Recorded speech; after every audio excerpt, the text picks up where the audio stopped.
Welcome to the Writer's Journey podcast. I'm Michael Laran, a science fiction and fantasy author on a journey to go from nobody to bestseller, and I'm documenting every step of the way. Tune in every week as I pull back the curtain on my writing life and how I'm building a writing career while working a full-time job, raising a family, and attending law school classes in the evenings. You can find show notes for this week's episode, a free starter library of my fiction, and much more at michaellaran.com.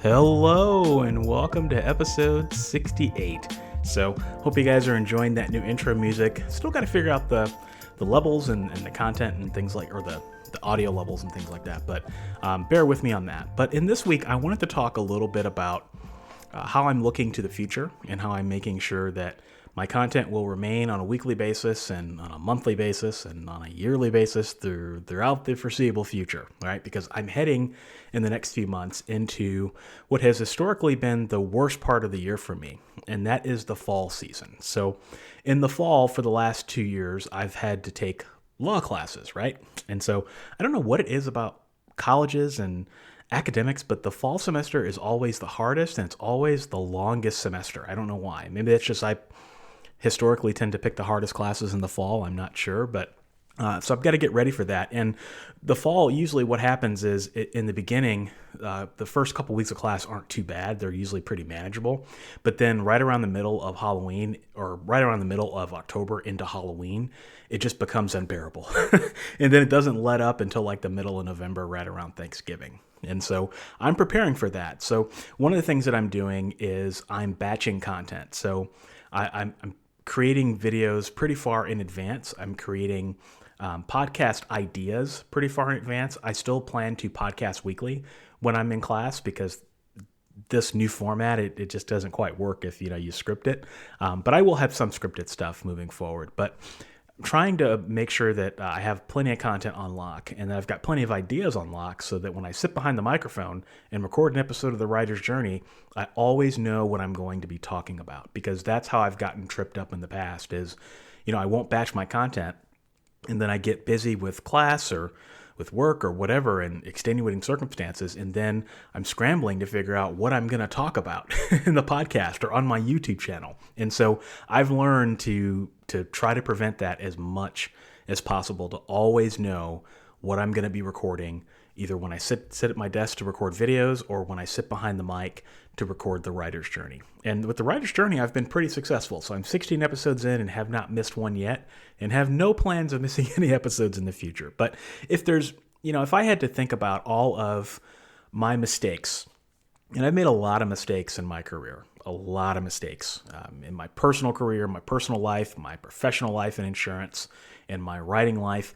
I made a lot of mistakes. I've actually had more mistakes than I have had successes. But if I had to put all my mistakes up on a chalkboard and rank them, the biggest mistake that I have made in my career is the lack of consistency, right? So I've had a blog at one point. I think this is like my 6th or 7th podcast. I mean, I've had a lot of podcasts, and my problem was that I was never consistent.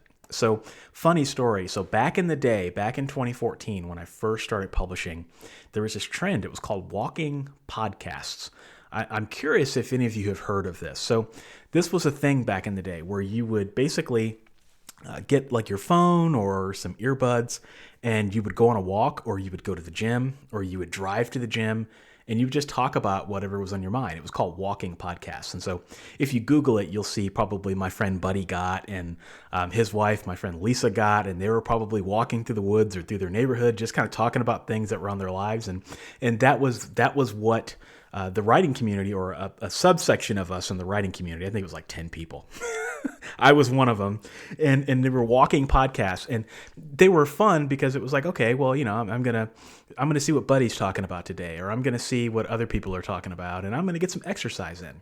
And I did that for like 4 months, and I had a podcast, and it was called Driving with Michael, and I would put my phone on like the center console of my car, and I would drive to the gym, and it would take me like 10 minutes to get there. And I would just talk about what I was working on in my writing, what I was thinking, how things were going for me in my writing career, almost exactly what I'm doing with you today, but I didn't stick with it. I just didn't stick with it. It was a trend. It was a fad.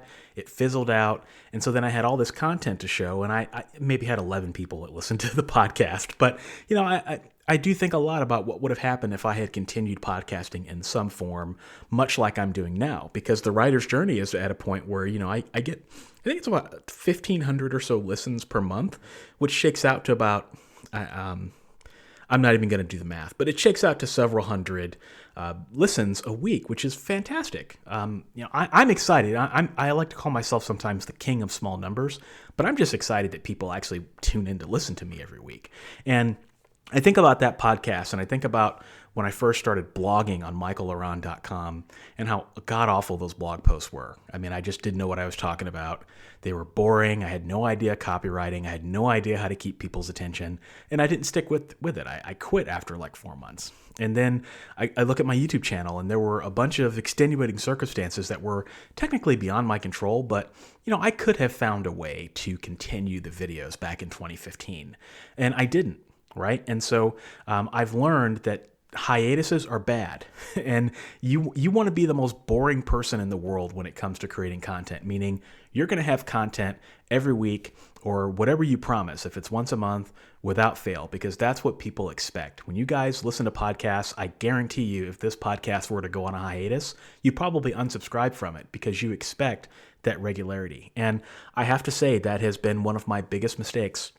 I think that I could have attracted a lot more people and had a lot more momentum if I had just learned how to be consistent. And so that's a lesson I've taken to heart and something I take very seriously. And it's why I bend over backwards to make sure that I have content every week on both the YouTube channel and the podcast, right? And so I'm batching content. I am planning content, writing a bunch of scripts so that when I hit the fall semester at the end of August, I'm locked and loaded and ready to go, right? I'll have, maybe 2 or 3 months worth of videos set to go, all my podcasts in order and all that. And that's something that takes time, and it's definitely a skill. You have to learn yourself, and you have to learn your own rhythms in order to do that. But I think I'm going to be fairly successful at it this year. And my goal next year, and we'll see if it happens or not, but my goal is to produce at least 104 videos on my YouTube channel. So to take Author Level Up twice a week. So we'll see if that happens or not. But anyway, that's something that's been on my mind, and I've really been, I don't want to say stressing out over it because it really hasn't been a stressful thing, but it has been something that I've been thinking about a lot because I don't want to let you guys down, right? At least not if it's within my control, I don't want to let you down. So in terms of things that I've been working on, I am working on the mental model book still. I just passed the 50,000 word mark. So I'm knocking out 3 to 4 models every day. And this remains probably my favorite book that I've written this year. At least my favorite book of nonfiction that I've written this year. It's so interesting, at least to me, and I hope that you guys will find it interesting. But just thinking about mental models and the intersections of how writers make decisions and how writing is problem solving, I think is something that's different. And I'm really excited to share it.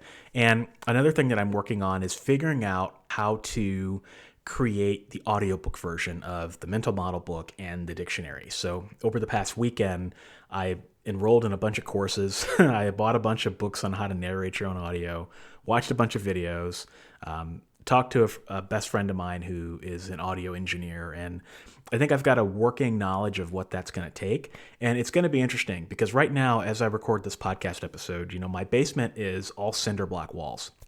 So in terms of echoes and things like that, my sound right now doesn't really sound as good as it could, right?